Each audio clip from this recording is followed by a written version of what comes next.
Narzekaliście, że ostatnio pokazujemy wam samą niemczyznę, samą japońszczyznę i koreańszczyznę, więc dzisiaj dla odmiany pokażemy wam coś z kraju śmierdzących serów, kwaśnych win i strajków. Chcieliśmy wziąć Renault Espace do testu, ale powiedziano nam w Renault, że nie warto, że ten samochód już ma 1,5 roku, a w Renault przez 1,5 roku zmieniło się absolutnie wszystko. Tak bardzo wszystko, że przedstawiono nam Rafała. Rafał po francusku Renault Rafale.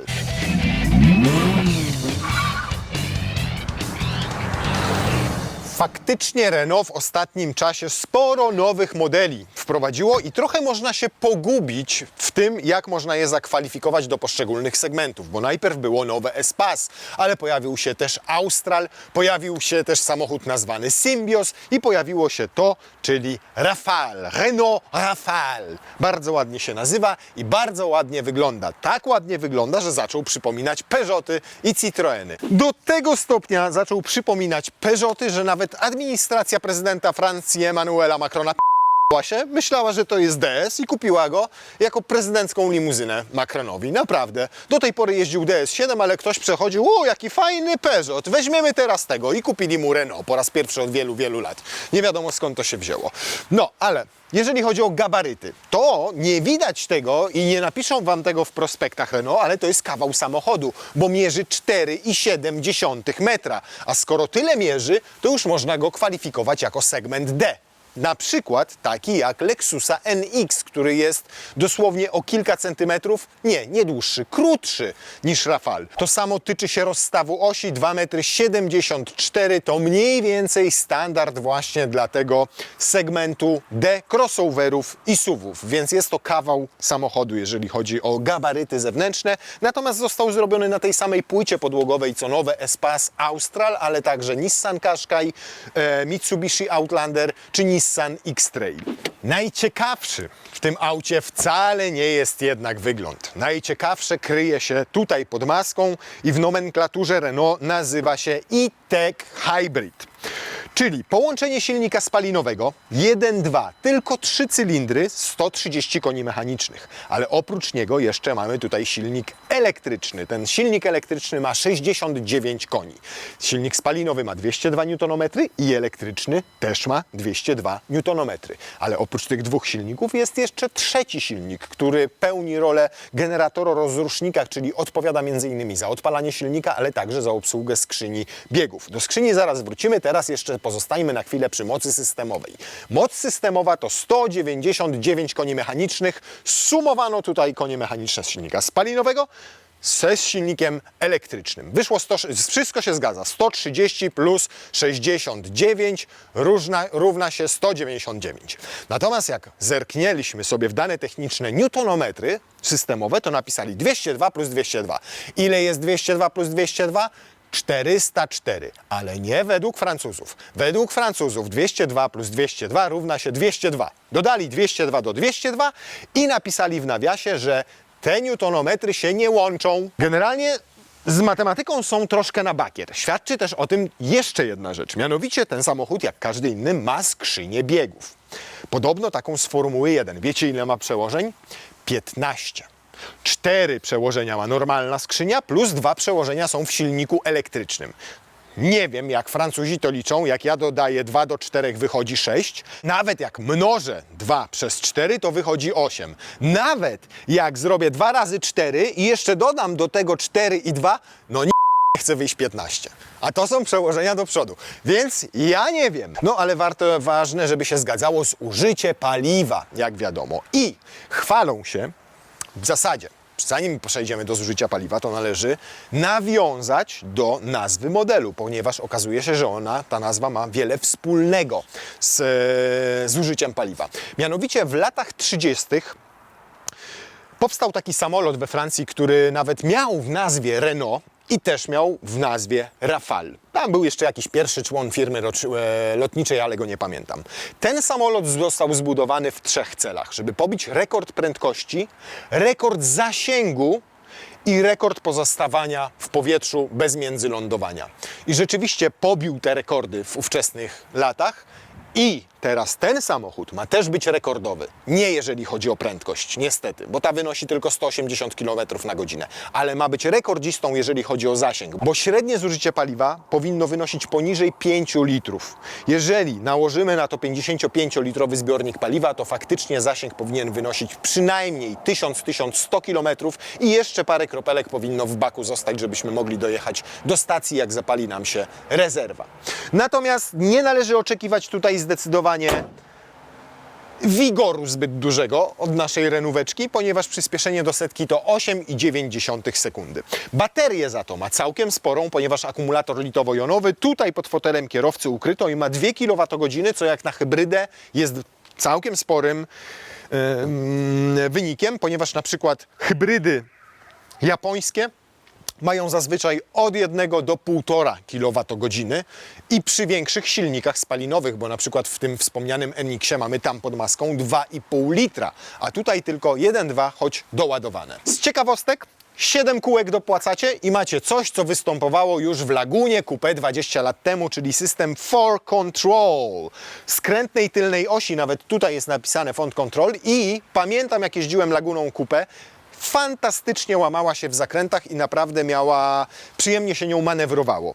Ta tylna oś skręca w przeciwnym kierunku do przedniej w momencie, kiedy jedziecie z prędkością poniżej 50 km na godzinę, co poprawia średnicę zawracania o ponad metr. A metr, na przykład w miejskiej dżungli, to naprawdę sporo. To już może oznaczać, że w jakiejś uliczce zawrócicie na raz, a nie będziecie musieli tego robić na 2 czy 3 razy. Muszę jednak uczciwie przyznać, że jeżeli chodzi o sylwetkę, o proporcje, o te wszystkie ostre kształty, to ten samochód mega mi się podoba. Bo na przykład Citroën C5X, którego testowaliśmy, wygląda pokracznie w tym nadwoziu, a tutaj to wszystko jest całkiem ładne, eleganckie, dynamiczne, fajnie schodzi mu ten tyłeczek, ma ładny tutaj spoiler, który pełni prawdziwą funkcję aerodynamiczną, a nie jest tylko po to, żeby wyglądał, ponieważ tu normalnie wpada powietrze, nie mamy wycieraczki, więc to powietrze ma za zadanie oczyszczać ją na przykład z kropel i tutaj z tyłu też jest i minimalistycznie, i fajnie, i inaczej jest ten napis Rafale zrobiony, to nie jest taka kalka, po prostu prosta czcionka jak w Wordzie, tylko ładny napis, jakby ktoś to zrobił odręcznie. Fajnie wygląda nowy znaczek Renault, taki w stylu 2D. Fajne są te światła a la Lexus, czyli skryte za przyciemnianymi, jasnymi kloszami. No, zgadza mi się ten samochód stylistycznie. Jest spójny, fajnie narysowany. Oczywiście przez to, że tak jest narysowany, to bardzo szybko się zestarzeje, ale dzisiaj wygląda naprawdę dobrze. Dobrze wygląda też pod względem bagażnika. Niedobrze wygląda tylko przycisk do jego otwierania. Tutaj. To będziecie mieli notorycznie upierdzielone paluchy, ponieważ to miejsce tu lubi się brudzić z syfem od całej drogi podnoszącym się podczas jazdy. Natomiast tutaj jest już miodzio. Jest miodzio, ponieważ normalnie bagażnik ma 630 litrów pojemności, a w naszym wypadku 530 litrów. I zobaczcie, ile tutaj zmarnowano tej przestrzeni. Już rozumiem, jakbyśmy tu przynajmniej mieli koło zapasowe. I to pełnowymiarowe by tutaj wlazło. Ale ktoś go ewidentnie zapomniał tutaj zamówić, więc mamy tylko, pozostała nam po tym kole nakrętka. Jak nakrętkę sobie wyjmiemy, to zobaczcie, ile tutaj jeszcze mamy miejsca pod podłogą. Niestety tej reszty się tutaj nie da wymontować, albo da się, ale to jest na takich klipsach, nie chcemy tego pourywać, bo przecież tę podłogę wtedy można byłoby umieścić jeszcze niżej. O, bo to jest, słuchaj, nowe. Zobaczcie. Raz. Wyszło, wyszło. Wyszło, wyszło. Czy ja dobrze pamiętam, że mówiłem, że przecież nie będziemy tego rozbierali? No to kłamałem. Proszę. Niechcący powiększyliśmy bagażnik Rafale. O, to tutaj, to jest po prostu ułatwienie, żeby łatwiej było wsuwać tam bagaże. No ale zobaczcie, rozumiecie, do czego dążę? Dążę do tego, że to kurde można było wszystko zrobić inaczej, lepiej. Teraz, skoro nie ma tam koła zapasowego, to zobaczcie, nawet tu mam więcej tego miejsca. Kwestia odpowiednich wzmocnień, zastosowania tam z przodu i macie podwójną podłogę. No ale tutaj najwyraźniej nie dało się zrobić tego inaczej, a to ze względu na to, że tam mamy...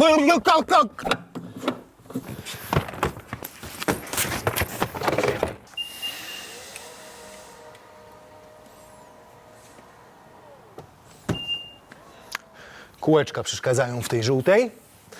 Ale to tam... A zobaczcie. Tak, wiem. Ja też jestem bardzo zaskoczony, bo to jest 530 litrów, ale o idealnym kształcie.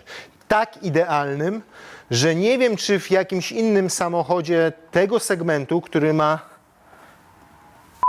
umieszczony przycisk do otwierania klapy oraz który ma 4,7 długości, wejdą Wam trzy takie duże walizki i to w ten sposób ułożone. Więcej co prawda tutaj już się nie zmieści, ale zobaczcie, to wszystko weszło nawet pod półeczkę, więc nadal mamy te bagaże chronione przed wzrokiem osób niepożądanych. Szok, nie? I inny praktyczny plus, siedzenia tylnej kanapy, a w zasadzie oparcia tych siedzeń, składane w proporcjach 40, 20, 40, w związku z czym, jak sobie tę część tutaj złożycie, no to macie długi, naprawdę długi, fajny i szeroki i wysoki rękaw na narty, więc tutaj wszystko, możecie nawet 4 pary nart spokojnie sobie przewieźć w tym miejscu. Przestrzeni z tyłu też jest mnóstwo i to jest szok. Może najmniej jest tutaj na stopy same, bo włożę je tam pod fotel, on jest maksymalnie opuszczony, ale ruszać nimi za bardzo już nie mogę, natomiast na kolana naprawdę super. Nad głową naprawdę super, szczególnie jak na samochód z mocno opadającym tym tyłem, jak na samochód, który ma tylko 2,74 rozstawu osi. To naprawdę jest ekstra. Do tego są fantastycznie wyprofilowane oparcia foteli, także generalnie wcale nie latam na boki, tylko tutaj przyjemnie te boczki mnie podtrzymują. Wysokie jest to oparcie.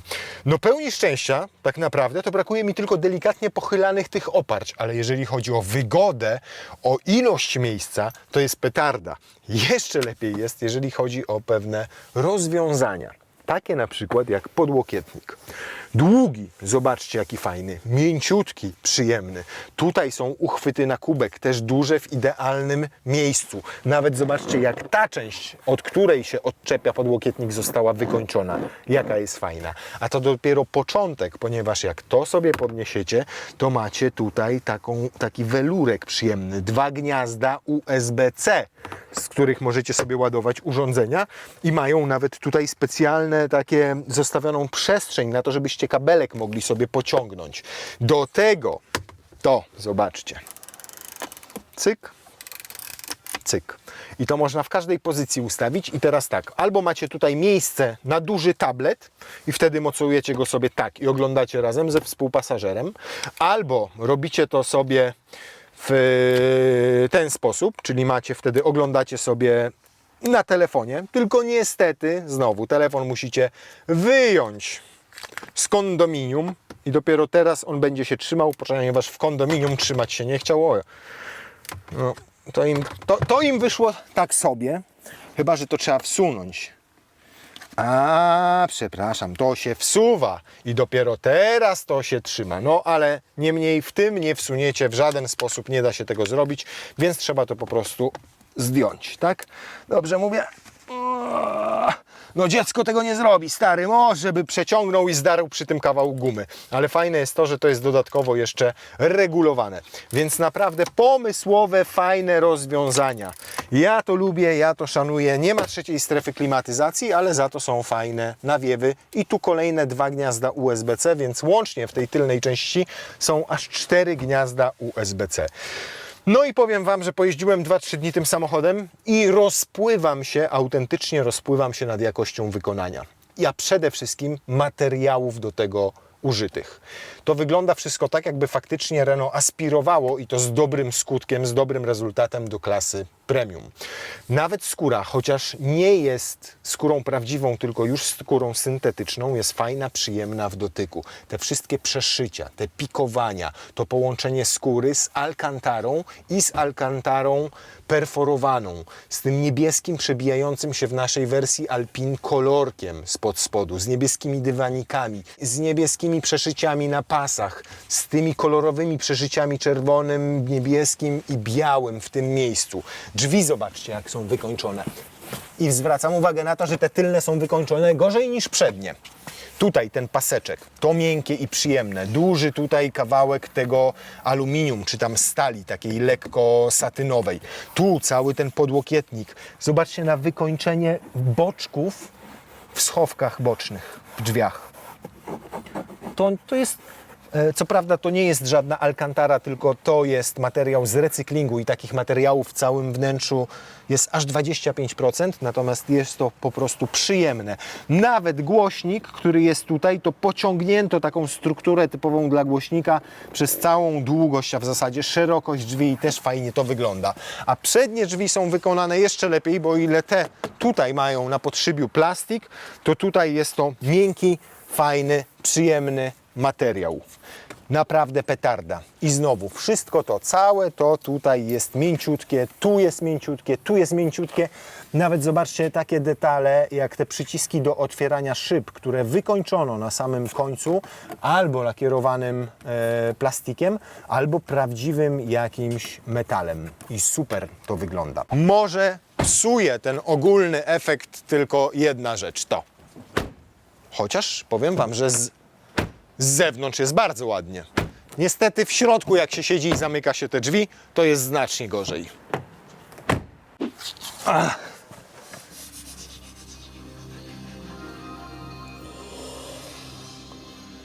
Wiecie, kto skomponował ten dźwięk? Sam Jean-Michel Jarre. Naprawdę, dźwięki tego auta, nawet jak jedzie w trybie elektrycznym, wydaje siebie tam z przodu, Jean-Michel Jarre skomponował. I rzeczywiście tych dźwięków tutaj jest więcej, ale to, co jest w nich fajne, to nie są na przykład jak w Toyotach,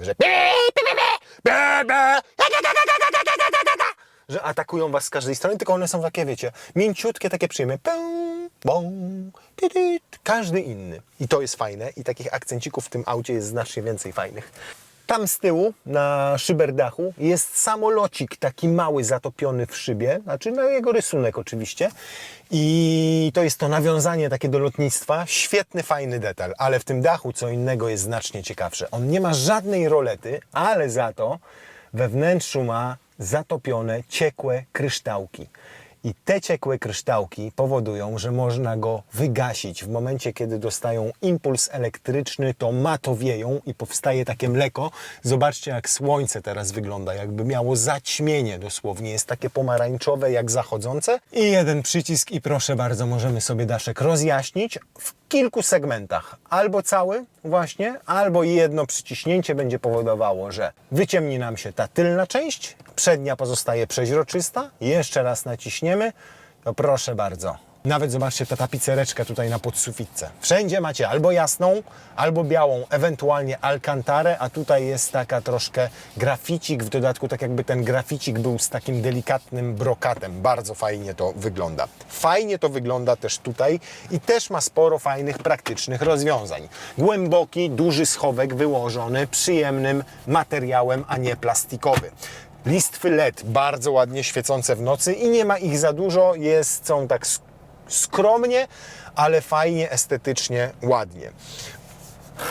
Tutaj, zobaczcie to. To nie jest dźwignia do zmiany przełożeń, to jest po prostu uchwycik do przesuwania albo do trzymania łapy na nim. Ładowarka indukcyjna. Oczywiście ładuje w każdej pozycji, więc macie telefon cały czas widoczny i pod ręką. Jeżeli nie ładujecie się indukcyjnie, bo nie potrzebujecie, to możecie go umieścić w ten sposób, zamiast za tą wajchą i też widzicie, co na nim się dzieje. Tutaj macie dwa uchwyty na kubek, a jak kubków nie wozicie, to przesuwacie i tutaj macie schoweczek, bardzo praktyczny. Drugi schoweczek jest tutaj, w tym miejscu, niestety już cały plastikowy. Nawet tam dno niczym nie jest wyłożone i nie ma dużego rozmiaru, ale jest. Nie fajnie, że ten podłokietnik ma, widzicie, tu przecięcie, tutaj przycisk, więc jak trzymacie łokieć, to akurat trzymacie ten łokieć na łączeniu tych wszystkich elementów, co nie jest zbyt komfortowe. Dwa gniazda USB-C tutaj, tam mieliśmy 4, czyli razem jest 6 gniazd USB-C w całym samochodzie. Gniazdo zapalniczki w tym miejscu, no i multimedia. Multimedia, które są świetne, nie bójmy się tego słowa. Zrobione zostały na Androidzie, w związku z czym to wszystko przypomina telefon i wszystko macie tutaj ładne, czytelne w ikonach. Nawet jeżeli chcecie dokonać jakichś ustawień w samym samochodzie, to sobie klikacie ten samochodzik i zobaczcie, wszystko. Fotele nie mają masażu. One mają aktywowane podparcie lędźwiowe. Tak, i rzeczywiście to podparcie lędźwiowe wtedy jeździ góra-dół i bardziej Was smyra niż masuje. Natomiast same fotele są mega wygodne. No i oczywiście można różną sekwencję tego ala masażu sobie włączyć. Rozszerzony, alternatywny albo w ogóle go wyłączyć oczywiście. Teraz go sobie wyłączymy, żeby nam tutaj nic nie hałasowało. No i oczywiście dla pasażera analogiczna sytuacja. Tryby jazdy, no to wiadomo, każdy z tych trybów jednocześnie możecie sobie dodatkowo skonfigurować. Na przykład wchodzicie w sport, skonfiguruj i tutaj możecie opór kierownicy sobie ustawić, jaki będzie, czy wysoki, czy średni, czy niski i jednocześnie jak bardzo mają te tylne skoła Wam skręcać. Czy bardziej takie stability, czy bardziej takie agility. Co ciekawe, tego akurat nie przetłumaczono na język polski, tylko pozostało po angielsku. Ja nie bardzo po angielsku rozumiem. Chociaż to jest po francusku chyba, your driving pleasure. No pleasure to jest zdecydowanie po francusku, nie? Francuski kojarzy się z przyjemnością. No, to tak, bardziej jest po angielsku. Te ikonki, Apple CarPlay, oczywiście bezprzewodowy już, więc jak sobie wrzucicie tego Apple CarPlaya, to on jest, zobaczcie, na całym ekranie mapa się fajnie wyświetla, a jednocześnie pozostały klasyczne klawisze do podstawowych funkcji klimatyzacji, a jak chcecie włączyć sobie podgrzewanie siedzenia, to tutaj przyciskami na ekranie, które cały czas się świecą, one nie znikają, to samo tyczy się na przykład wskazań temperatury. Więc bardzo fajnie połączona nowoczesność w 12-calowym ekranie z nadal taką praktycznością tutaj tego całego panelu z przyciskami. To, co jest też fajne, to zegary cyfrowe, a są fajne, ponieważ o ile w wielu samochodach można je sobie indywidualizować, to ta indywidualizacja tak naprawdę niewiele zmienia, to się w detalach tam zmienia, a tutaj nam się całe te zegary zmieniają i można na przykład mieć mapy Google'a tutaj centralnie. To nie są mapy Google'a te z Apple CarPlaya, tylko te, które są w tym Android Airlink System Plus czy coś tam wpasowane, więc pięknie Wam tutaj to wyświetla. Możecie sobie jeszcze zmienić na inny wystrój. Tutaj wtedy pokazuje Wam samochód, asystenta pasa ruchu, wszystkie inne wskazania asystentów, jak jedziecie po drodze. No i oprócz tego jakieś tam klasyczne, zminimalizowane, gdzie pokazuje nam się prędkość, albo taki typowo hybrydowy układ, gdzie pokazuje nam, czy samochód się doładowuje, czy który pokazuje nam, że jedziemy w trybie Eco i korzystamy głównie z elektryki, czy w trybie Power, gdzie też włącza się nam silnik spalinowy. Jak już go uruchomicie i chodzi silnik spalinowy, to możecie dodawać gazu, ale nie wkręcicie go na obroty. W żadnym trybie, nawet sportowym. Nic, nie reaguje po prostu. Nie działa w ogóle. To jest śmieszne. Nie ma tutaj dźwigienki do zmiany biegów. Tutaj jest dźwigienka do zmiany biegów. Tutaj jest dźwigienka do wycieraczek, a tutaj tradycyjna dla Francuzów dźwigienka do obsługi sprzętu multimedialnego. Zaskoczeń jest znacznie więcej w tym samochodzie, także jeżeli chodzi o jazdę. Ponieważ jak startujecie, wsiadacie, bateria jest naładowana, teraz mamy troszkę mniej niż połowę i ruszacie, to sobie myślicie, ja pierdzielę, to elektryk jest i on jedzie na tym prądzie i on jedzie 50 na godzinę, żwawo przyspiesza i jedzie na prądzie. I tak żwawo na prądzie, jak jest pełna bateria, potrafi pojechać nawet do 100 km. Mnie osobiście do tylu udało się go rozpędzić tylko na prądzie, jak bateria miała 3/4, może jak była w pełni naładowana. Teraz już włączył sobie silniczek spalinowy i słyszycie go, ale tej zmiany tak bardzo nie czujecie, tego przejścia od silnika elektrycznego do spalinowego. Ale o ile w wielu hybrydach jest tak, że ona ma w zasadzie dwie formy tylko jazdy. Pierwsza forma jazdy to jest taka, że jedziecie tylko na elektryce, potem włącza się silnik spalinowy, jedziecie na elektryce i silniku spalinowym. To tutaj są, wyobraźcie sobie, 4 rodzaje jazdy. Może samochód jechać na samym silniku elektrycznym. Wtedy napędzane koła z przodu są tylko przez tego elektryka, który ma tych tam 69 koni mechanicznych.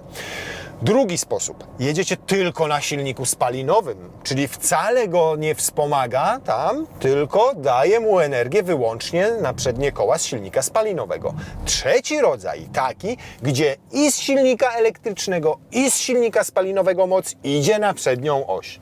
I czwarty, rodzaj, gdzie słyszycie silnik spalinowy, ale on nie napędza przednich kół, tylko on ładuje akumulator, z akumulatora energia idzie do silnika elektrycznego i elektryk napędza przednie koła. Czyli pracują dwa silniki, ale napędza go wtedy tylko elektryk. Jezus Maria! Co ci Francuzi zrobili? No, szoczek taki delikatny, nie? I zaraz dalej wam o tym poopowiadam, bo to jeszcze nie koniec. Moi drodzy. Na razie się jednak skupmy na zawieszeniu, które jest zaskakująco sztywne. Auto waży 1600 t, nie jest zbyt duże, więc prawdopodobnie postarano się tutaj o lepsze zawieszenie dla prowadzenia, natomiast nieco ucierpiał na tym komfort. Francuskie auta kojarzą nam się z tym, że po takich drogach to po prostu przepływają. Czy to Citroën, czy to Peugeot, czy to Renault. No nie mówimy rzeczywiście o odmianach sportowych, jak kiedyś w Renault RS, czy to Clio, czy Megane RS, ale tu jest po prostu sztywniutko. I to czuć jest czy przy przejeżdżaniu przez progi zwalniające, czy podczas jazdy właśnie taką drogą. No momentami to aż tak dobrze podbija. Niemniej nie jest tak, że ten komfort jakoś specjalnie na tym cierpi. To jest znośne. A dostajecie dzięki temu po prostu lepiej czujecie, co się dzieje z samochodem na drodze. Więc ma to i swoje plusy, i swoje minusy. Jeżeli ktoś myśli, a kupię sobie Renault, będzie takie zajebiście tapczanowate, to nie, to Renault takie nie będzie. Rzecz fajna, mamy rekuperację i to taką dosyć mocną, 4-stopniową, którą regulujemy sobie łopatkami przy kierownicy. I jak włączymy ją sobie w taki tryb maksymalnego odzysku energii, to samochód wyraźnie zaczyna zwalniać po zdjęciu nogi z pedału gazu. I co ważniejsze, bardzo, bardzo szybko doładowuje baterię. Działa to wręcz tak szybko, jak w systemach KERS w Formule 1. I tutaj wcale nie żartuję, możecie sobie zerkać na ten wskaźnik. Tutaj, w tym miejscu. Jak wejdziemy dodatkowo w tryb sportowy, to ten odzysk będzie jeszcze szybszy. Ja sobie wczoraj zrobiłem takie ćwiczenie, mianowicie wszedłem tutaj, potem sobie włączyłem elektryczny i tutaj mi pokazuje. Teraz widzicie w trybie sportowym silnik spalinowy, tylko on w tym momencie napędza koła. I jak tak się spokojnie będziemy rozpędzali, nie będziemy wciskali na maksa pedału gazu, to będzie pracował tylko ten silnik spalinowy. I zobaczcie, co dzieje się z baterią, jak ona szybko zaczyna się ładować. Widzicie? Mimo że tutaj nie pokazuje wcale, że ładuje baterię, to tutaj ten wskaźnik jasno dowodzi, że ona już jest prawie pełna. A w momencie, kiedy dojdziemy na przykład, zobaczycie, do 80 na godzinę, sobie rozpędźmy go tylko na silniku spalinowym, zdejmiemy nogę z pedału gazu, zobaczcie, co się dzieje. To jest hamowanie od 80 na godzinę, prawie do zera. I zobaczcie, ja mam pełną baterię. Pełniutki akumulator, ten 2 kWh, który jest pod fotelem kierowcy. Przy w zasadzie 2 hamowaniach i na dystansie dosłownie kilometra. Coś, czego absolutnie w żadnej hybrydzie do tej pory nie widziałem. Może w tych hybrydach i performance Mercedesa, gdzie też zainstalowano system KERS. Wprost Renault nie mówi, że to jest system KERS. Nie używa w ogóle takiego sformułowania. Ale ma przecież doświadczenia z Formuły 1. Więc moim zdaniem przeszczepiono tutaj w pewien sposób tę technologię. No już jesteśmy, proszę bardzo, naładowani w zasadzie. Na full mamy tą baterię. I teraz zobaczcie, co będzie się działo. Weszliśmy sobie w tryb Eco i ruszamy.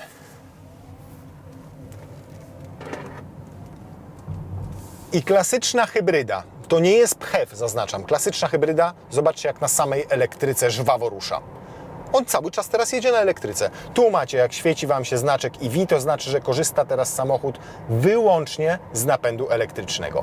Ale bywa też tak, że wyświetla Wam EV, a Wam się wydaje, że chodzi silnik spalinowy. I rzeczywiście tak może być, ponieważ wtedy auto jedzie na tym napędzie elektrycznym, ale silnik spalinowy doładowuje baterię. No, poplątanie z pomieszaniem. Teraz na mnie działa ten silnik spalinowy, to ewidentnie. I zobaczcie, ja już jadę 80 na godzinę, i tak może jechać do 130 na godzinę. I teraz znowu zdejmuję nogę z pedału gazu i on znowu się doładowuje. Więc zaskakująco dziwnie, różnie inaczej to działa niż te hybrydy, które znaliśmy do tej pory. Generalnie, jak jedziecie z prędkościami miejskimi, niewielkimi, te 50, 60, 70 na godzinę, to w sumie wszystko jest naprawdę super. Nie ma się czego przyczepić. Nie ma. On jedzie fajnie, płynnie. Słyszycie, że włączył ten silnik spalinowy, ale tego nie czujecie. Problem zaczyna się, gdy chcecie pojechać trochę dynamiczniej. Bo na przykład, o właśnie, takie są zmiany tych przełożeń. Ona te 15 biegów nie wiadomo jak zmienia, kiedy. Występują szarpnięcia, występują dziwne takie przestoje pomiędzy przeskoczeniem z silnika spalinowego na elektryczny i odwrotnie. Tak jakby każdy był obsługiwany przez inną skrzynię biegów, jakby ta jedna skrzynia się wyłączała, włączała się druga. To przełączenie tego biegu jest wtedy jakoś takie nadzwyczajnie długie, jak w skrzyni półautomatycznej. No przedziwne rzeczy się przy szybszej, dynamiczniejszej jeździe, szczególnie przy większych prędkościach dzieją. Ma to moim zdaniem też związek z tym, że owszem, ten silnik elektryczny ma dużo newtonometrów, ale mało mocy, więc on przy małych prędkościach w mieście świetnie się sprawdza. Auto wtedy sprawia wrażenie wręcz dużo dynamiczniejszego niż to, co podaje producent, czyli te 8,9 sekundy do setki. On dzięki temu momentowi z tego elektryka, takiemu pełnemu, gdzie nie następuje w ogóle zmiana jakichkolwiek przełożeń, tylko odbywa się to jak w aucie elektrycznym, po prostu ładnie, płynnie, fajnie jedzie. Takie mam przeczucie, że gdyby tutaj zrezygnowano z tej skrzyni biegów 15-biegowej, tylko wsadzono tutaj skrzynię ECVT, która by z całym tym układem współpracowała, Toyotową, to byłoby coś zajebistego. To byłaby jedna z lepszych hybryd na rynku. A tak to ją tymi skrzyniami po prostu spiętrolili. Być może też wtedy oczywiście nie działałby ten układ tak fajnie, że mielibyśmy tyle tej elektryki przy niższych prędkościach i nie napędzałby się tak sprawnie na tej elektryce. No pokombinowali. Jest też, żeby nie było. Jest nieporównywalnie lepiej niż w tym układzie hybrydowym, który mieliśmy w Arkanie. Tam to był koszmar. Tam było też mniej mocy, bo chyba 143 konie. Tutaj działa już to znacznie lepiej. O, i teraz tylko elektryka, proszę. I on żwawo jedzie na tej elektryce, petarda w ogóle. No jak samochód elektryczny. Nawet lepiej niż plugin, ponieważ nie ma tego w pluginach, które macie w większości pluginów. W tych, które zastosowano klasyczne skrzynie automatyczne, jest tak, że nawet jak jedziecie tylko na elektryce, to skrzynia i tak zmienia przełożenia. A tutaj, jak jedziecie na elektryce, to nie czujecie tej zmiany przełożeń. Proszę, zobaczcie. O, teraz włączył się spalinowy, co prawda. I też jak wciskacie gaz tak do 1/3, to mówicie sobie, kurna, przecież to nie jest możliwe, żeby on robił 8-9 setkę, raczej takie 7 sekund bardziej, bo to jest niewielkie położenie nogi na tym pedale gazu, a on się bardzo przyjemnie napędza. On lubi po prostu, tak jakby lubił. Dawaj, mordo, ja mam jeszcze zapas, tutaj możesz mnie cisnąć. Tylko problem w tym, że właśnie, to dobra, jak masz zapas, to ci cisnę. Po czym przy 120 on wam mówi, a jednak nie mam zapasu, przepraszam, pomyliłem się. Super wyciszony. To jest duży jego plus Rafała, naprawdę. Rafał cichutki, taką powinien nosić ksywkę, bo jedzie sobie po prostu przy takich właśnie prędkościach autostradowych, niewzruszony, troszkę tam słychać na tej betonowej nawierzchni opony, ale szumów powietrza prawie w ogóle. To oczywiście też efekt tego szklanego dachu, który się nie otwiera, który nie ma roletek, ale dzięki temu jest spójny z całym dachem. Tam nie ma uszczelek, gdzie mogłoby coś wiać. Uszczelki są, ale nie takie, które pozwalałyby się mu otwierać i po prostu szumiałyby. Tylko tutaj kompletnie żadnych szumów od dachu nie czuć, nie słychać ich i nie czuć ich od przednich słupków A, więc pod względem wyciszenia ekstra. Plus też za układ kierowniczy, który jest ultra precyzyjny. Zobaczcie, to wszystko czuć tutaj. Jest bardzo precyzyjny i w ogóle nie czuć, żeby on był elektryczny. On działa bardziej jak stare, dobre układy hydrauliczne. Fajny opór stawia, nie chodzi za lekko, a mimo tej właśnie takiej niesamowitej sportowości, tak bym powiedział, to samochód pozostaje cały czas pewny w prowadzeniu i stabilny. To nie jest tak, że on gdzieś wam nagle ucieknie, że wam zaskoczy jakąś reakcją. To nie, naprawdę fajnie to działa, jest wyważony, elegancko. I zobaczcie, teraz na przykład podładował sobie baterię i jedzie 125 na godzinę wyłącznie w trybie elektrycznym. Po prostu ma więcej baterii. Nagle spalanie wynosiło 7,5 litra, więc mówię, no trochę sporo, jak na 120 km na godzinę. Ale potem przeszedł w tryb elektryczny Teraz znowu wrócił do hybrydowego, ale średnie spalanie 7 litrów przy 120 km na godzinę. Wiem z doświadczenia, że jak jedziecie takie 120 na dłuższym dystansie, to ten napęd się tak tam dogra, tu sobie doładuje, tam sobie rozładuje, tu pojedzie na elektryce, tu na silniku spalinowym i rzeczywiste takie zużycie przy takiej jeździe to będzie 6,5 litra. Tak jak mówię, w mieście 4,5, na bocznych drogach koło 5, 6,5 w trasie. Są to ciągle bardzo dobre parametry. Z tego co pamiętam, to nędzne Renault Arkana potrafiło nam spalić na takiej ekspresówce więcej. No i no tu, oj tak, więcej. Tutaj 6,5 jak na SUV-a, bardzo fajny wynik. No dobrze, to co? To tryb sport, prawda? Sport jest, tryb sport. Napęd naprzód. 8-9 sekundy. Mamy pół baterii, w ogóle z palcem w pompce powinniśmy zrobić tutaj zajebisty wynik. 8-9 sekundy. O ja pier... dopiero przy 50 zaczęło coś się dziać. O i znowu zmiana przełożenia była. 100. 9-3. Ale zawraca za to zajebiście. Plus, naprawdę duży plus, o którym nie powiedziałem. W ogóle nie słychać, żeby ten silnik miał 3 cylindry. Jest to absolutnie najlepiej pracująca 3-cylindrowa jednostka na rynku. I to zarówno z zewnątrz nie słychać tych 3 cylindrów, jak i w środku. Za to szacun. Ten silnik brzmi jak 2-litrowa 4-cylindrówka. O Jezus Maria. No ten początek, powiem Wam, ma dramatyczny przy takim maksymalnym wciśnięciu w trybie sportowym. Nagle zaczyna jechać przy 70. No nie? Co tu się w ogóle dzieje? 9,5. No przedziwna jest ta konstrukcja, mówię Wam. Przedziwna. No dobra, wszystko ok.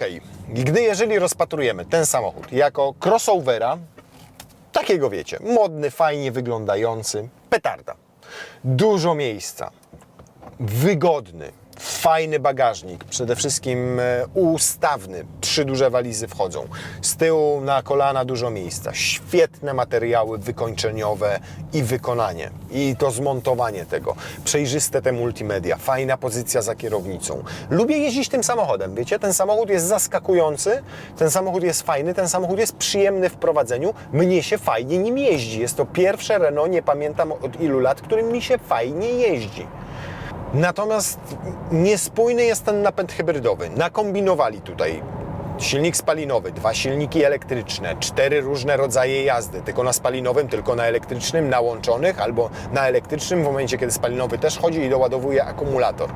Zaskakuje i dobrze, i zaskakuje negatywnie, zaskakuje pozytywnie tym odejściem z tej elektryki, tym, że na tej elektryce potrafi pojechać dynamicznie i szybko, tym, że w normalnej jeździe takiej miejskiej to wszystko płynnie działa, po czym nagle zaskakuje negatywnie. Albo jak kogoś wyprzedzacie, a on stwierdza, że on idzie, strajkował, teraz będzie, albo jak przychodzi Wam co do zrobienia 0-100 i on mówi, muszę, no dobra, to przy 50 gdzieś tam dopiero się zbiorę.